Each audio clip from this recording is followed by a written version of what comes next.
എന്താമേ കഴിച്ചില്ലേ? ഞാൻ കഴിച്ചു, നീ പോയി കഴിക്കി. ആരടാ സാർ? ഞാൻ ഇവിടെയുണ്ട് സാർ. ആരാ അതെന്നാ ചോദിച്ചേ? എന്റെ അളിയനെ സാർ, ഒരു സഹായത്തിന് വേണ്ടി കൂടെ കൂട്ടിയതാ സാർ. ഇപ്പൊ വേണ്ടാന്ന് പറഞ്ഞ ഉടനെ പറഞ്ഞു വിട്ടേക്കാം. വേണ്ടെന്നാണോ? മരങ്ങോടാ, എടാ മരങ്ങോടാ. ഈ സാറി ചെരുപ്പിട്ടാട്ടെ, അകത്തേക്ക് ഷൂസ് ഇട്ട് പോകണ്ട. എവിടെയെല്ലാം പോകുന്നു, എന്തെല്ലാം ചവിട്ടുന്നു. ഇവിടെ ഒരുപാട് കുട്ടികളില്ലേ, ഇവിടെ അവർക്ക് പ്രതിരോധശേഷി കുറവായതുകൊണ്ട് ഏതസുഖവും പെട്ടെന്ന് പിടിപെടും. ദയവേത് ചെരുപ്പ് മാറ്റിയിട്ടാട്ടെ. സോറി, നിന്നെ അപേക്ഷിച്ചും ബുദ്ധിശാലി. ഇവനെ ജോലിക്കെടുത്തു. ജോലിക്കെടുത്തുന്നോ? അയ്യോ, സ്വന്തം കുഴി കുത്തി. മോനെ, ഞാൻ എല്ലാ സിനിമയും കാണാറുണ്ട്. ലാലേട്ടൻ വഴക്കുണ്ടാക്കുന്ന കണ്ടിട്ടുണ്ട്, മമ്മൂക്കയുടെ അഭിനയവും കണ്ടിട്ടുണ്ട്, രജനിയുടെ സ്റ്റൈലും കണ്ടിട്ടുണ്ട്, കമൽ പല വേഷങ്ങളിൽ തിളങ്ങുന്നതും കണ്ടിട്ടുണ്ട്. പക്ഷേ എല്ലാം ഒരേ സമയത്ത് നീ കാണിക്കുന്നുണ്ടല്ലോ, വളരെ അതിശയം തോന്നുന്നു. അതുകൊണ്ട് നീ ശുപാർശയില്ലാതെ തന്നെ അവാർഡ് വാങ്ങും. അവാർഡ് പറഞ്ഞു തീർന്നില്ല, അതിന് മുമ്പ് അവൻ സ്റ്റൈല് മാറ്റിയോ? കണ്ട് ഞാൻ മിരികളിൽ. എന്തൊക്കെയുണ്ട് വിശേഷം? സുഖം തന്നെയല്ലേ? ഇപ്പോഴെവിടെയാ? പ്രേം എവിടെ പോയി? അത് ശരി, ഇനി പറയൂ സാർ. ഇവിടെ ആരുമില്ല. അവനകത്ത് കടന്നു. ഓല്ലോ സാർ, പക്ഷെ കാണാൻ ഒരു ഇന്നസെന്റ് പയ്യനെ പോലുണ്ട്. അത് ആക്ടിങ്. താൻ തെറ്റിദ്ധരിക്കേണ്ട. അവന് ജഡ്ജിയോട് നല്ല ദേഷ്യമുണ്ട്. തീർച്ചയായും ജഡ്ജിനെ തക്ക സമയത്ത് കൊന്നിരിക്കും. അവൻ ജഡ്ജിനെ കൊല്ലുന്ന അടുത്ത സെക്കൻഡിൽ തന്റെ തോക്കെടുത്ത് താൻ അവനെ കൊല്ലണം. ഓർമ്മയുണ്ടല്ലോ അല്ലേ? ആ, ഓർമ്മയുണ്ട് സാർ. ബട്ട് എന്താടോ ബട്ട്? ഞാൻ കുടുങ്ങരുതല്ലോ സാർ, കുടുംബമൊക്കെ ഇല്ലേ sir? What nonsense, you are a black cat man. താൻ എങ്ങനെ കുടുങ്ങും? അവൻ ജഡ്ജിനെ കൊന്നിട്ട് രക്ഷപ്പെടാൻ ശ്രമിച്ചപ്പോൾ കൊന്നു എന്ന് പറയണം. അതുകൂടാതെ ഗവൺമെന്റ് തനിക്ക് അവാർഡ് വരെ തരും. ഞാൻ റിവാർഡും തരും. ധൈര്യമായിരിക്കെ, ഞാൻ നോക്കിക്കൊള്ളാം.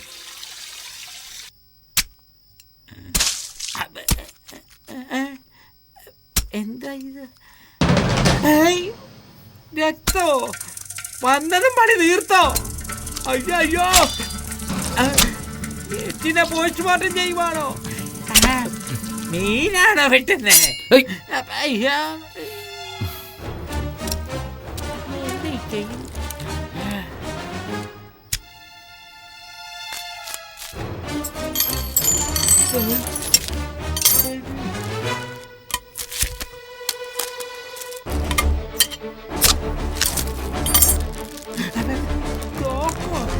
എടാ ഭാവി, പച്ചക്കറി കൂട്ടാൻ വെച്ചാ കണ്ടിട്ടുള്ളൂ, പക്ഷെ ആയുധം വെച്ച് ഇന്നാടാ കാണുന്നത് ഞാൻ.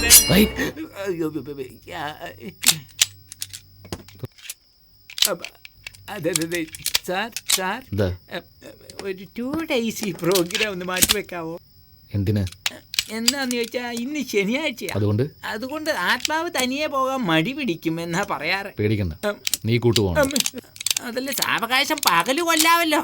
എന്താ ഇരുട്ടത്ത് വന്നാലെന്താ? ഇരുട്ടത്ത് വന്നാ ഇപ്പൊ ശാന്തമല്ലേ, ഇത് പൊട്ടുമ്പോൾ ഠംന്ന് കേക്കും. ദമ്മന്ന് കേക്കില്ല, സൈലൻസർ വെച്ചിട്ടുണ്ട്, ശബ്ദം വരില്ല. ശബ്ദം വരില്ലേ? ഇപ്പൊ നീ എനിക്ക് ജഡ്ജിന്റെ റൂമിലേക്കുള്ള വഴി കാണിക്കേ. ഞാൻ കാട്ടണോ? പിന്നെ ആര് കാണിക്കും?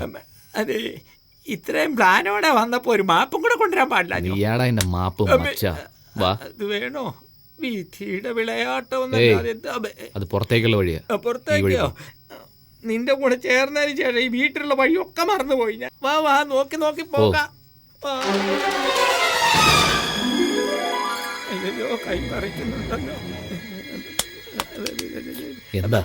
ചുമ്മാ ഗ്രിപ്പിന് വേണ്ടിയാ. അതേ, നല്ലോണം ആലോചിച്ച് പറ. ചെച്ചിന്റെ കഥ കഴിച്ചേ അടങ്ങുള്ളൂ. അങ്ങോട്ടുള്ള പടികൾ ഇതാണ് കേട്ടോ. ഈ വഴി അങ്ങനെ മുകളിലോട്ട് പോയാ അവസാനത്തെ റൂമാണ് ചെച്ചിന്റെ റൂം. ഒരു മിനിറ്റ്, ആദ്യത്തെ റൂമിൽ മാത്രം മുട്ടരുത്. അവിടെ അമ്മ നല്ല മേക്കപ്പ് ഒക്കെ ഇട്ട് ഉറങ്ങുമായിരിക്കും. അപ്പൊ പോയി തട്ടി ഉണർത്തി എണീപ്പിച്ചു എന്ന് വെച്ചു. അയ്യോ, അങ്ങനെ ബഹളം വെച്ച് എല്ലാരും ഉണർത്തും. ശരി, ഞാൻ വരുന്നവരെ ഇവിടെ തന്നെ നിൽക്ക്. മുരുക വിളിച്ചോണ്ടിരിക്കേ. ഞാൻ തന്നെ പറയണോ? അയ്യോ മുരുക, ജ്ഞാന പണ്ഡിത. അയ്യോ, അർദ്ധരാത്രിയിൽ ആചാരെ പോലെ കവിത പറയിച്ചു.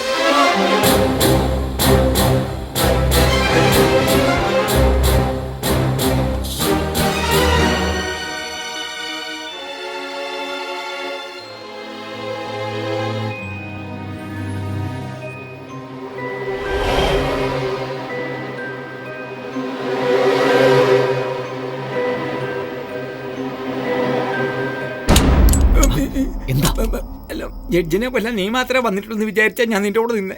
ഒരു ഗ്രൂപ്പ് വന്നിട്ടുണ്ടെന്ന് പറഞ്ഞില്ലോ നീ. എന്താണ് പറയുന്നത്? സത്യമാടാ പറയുന്നത്. നിന്നെ പോലെ തോക്കും കൊണ്ട് ഒരുത്തം വന്നിട്ടുണ്ട്. എവിടെ? അതവിടെ അവിടെ അവിടെ കണ്ടോ? അതവിടെ നിൽക്കുന്നത് കണ്ടോ?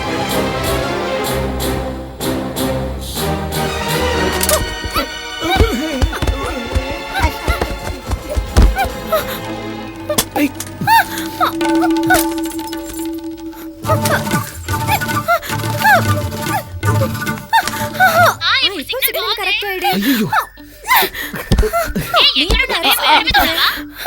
ടെറസിന്റെ മേലെയല്ല, എന്റെ മേലെയാണ്. ആദ്യം നീ ഡിസ്കണക്ട് ചെയ്യ്. ആരെവനെ നോക്കട്ടെ. ഇങ്ങോട്ട് തിരി. ഇങ്ങോട്ട് തിരിയാൻ.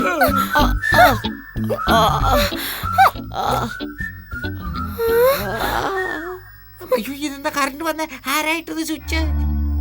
അയ്യോ ജഡ്ജ്. അയ്യോ, ഞാനും അഭിനയിക്കേണ്ടി വരും. എല്ലാം അവിടെ ഒരു ശബ്ദം. എന്തു പറ്റി? ഏയ്, എന്തിനാ കരയുന്നേ? ഐഷു കാനഡയിൽ നിന്ന് ഫോൺ ചെയ്തു അങ്കിൾ. സിഗ്നൽ വീക്കായിരുന്നു. സിഗ്നൽ എവിടെ കിട്ടുമെന്ന് നോക്കി ഇങ്ങനെ ഫോൺ നീട്ടി പിടിച്ച് ടെറസിലേക്ക്. ബാക്കി ഞാൻ പറയാം സർ. ഇവര് ഫോൺ നീട്ടി പിടിച്ചിങ്ങനെ വന്നപ്പോ എന്റെ കണ്ണുകൾക്ക് കൊല്ലാൻ തോക്ക് നീട്ടി പിടിച്ച് വരുന്ന പോലെ തോന്നിയത്. ബാക്കി പറ. അപ്പൊ ഈ തുണി എന്റെ തലയെ കൂടി ഇട്ടിട്ട് കണ്ണ് കാണാമെങ്കിൽ കൊലപാതകി സ്ട്രോങ് ആവുമെന്ന് വിചാരിച്ചു. അതാണ് സർ. പറ. പിന്നെ എന്നെ കെട്ടിപ്പിടിച്ച്. അയ്യോ, ഇവരല്ല സർ. കൊലപാതകിയെ കെട്ടിപ്പിടിക്കുന്നു വിചാരിച്ച് ഇവരെ പിടിച്ചുപോയി. ബാക്കി പിന്നെ ആ പടിക്കെട്ടിന്ന് താഴേക്ക് രണ്ടുപേര് മോളിന്ന് ഉരുണ്ട് തല്ല് പിടിച്ച്. ലൈറ്റ് ഇട്ടതിന് ശേഷം എനിക്ക് ഗണ്ണ് ഫോണാണെന്നും അക്യൂസ്ഡ് ഇവരാണെന്നും അറിഞ്ഞത്.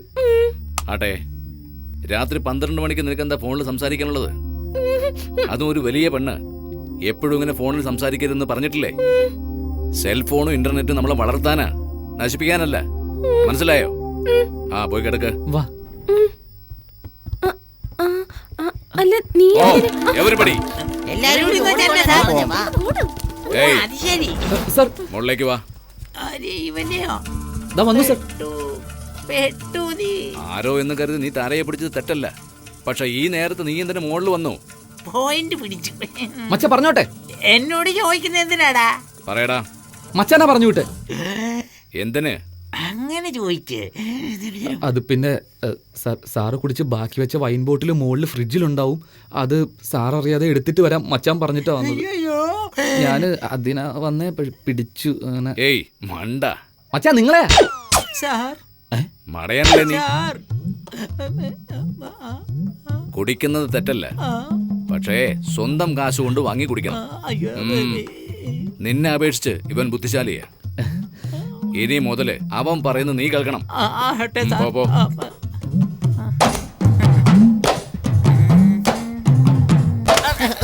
തല ചുട്ടോടോ?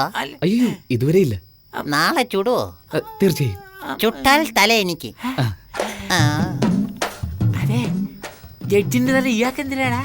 അയാളെ മീനെ പറ്റിയാടാ പറഞ്ഞ മണ്ട.